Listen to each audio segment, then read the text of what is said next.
ഹംഗറിയിലെ രാജ്ഞിയായിരുന്ന Elizabeth രാജ്ഞിയെ പറ്റി ഒരു കേൾവിയുണ്ട്. അതിങ്ങനെയാണ്: ഹൃദയം നിറയെ സ്നേഹവും കൈനിറ പണവുമായി രാജ്ഞി ദരിദ്രരെ തേടിയിറങ്ങും. പാവങ്ങൾക്ക് വേണ്ടതൊക്കെ നൽകുമ്പോൾ ഈ രാജ്ഞി സ്നേഹപൂർവ്വം ഉപദേശിക്കും: നിങ്ങളും മറ്റുള്ളവർക്ക് കൊടുക്കുക. പക്ഷേ ഞങ്ങൾക്കൊന്നും ഇല്ലല്ലോ.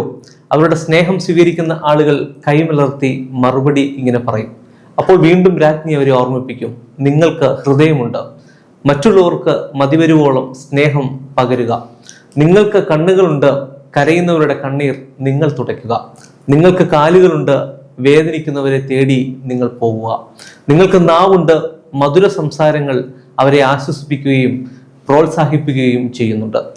മറ്റുള്ളവരെ സഹായിക്കുവാൻ തക്കതായ പണം വാരി വിതറുവാൻ ഒരുപക്ഷെങ്കിൽ നമ്മുടെ കയ്യിൽ ഇല്ലായിരിക്കാം.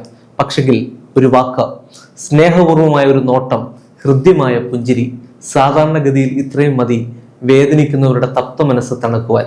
പലപ്പോഴും നിസ്സാരമായ ഒരു സഹായം മാത്രം മതിയാകും ഒരാളെ കരകയറ്റുവാൻ. പക്ഷെ അത് ചെയ്യാനുള്ള സന്മനസ് നമുക്ക് ഉണ്ടാവണമെന്ന് മാത്രം.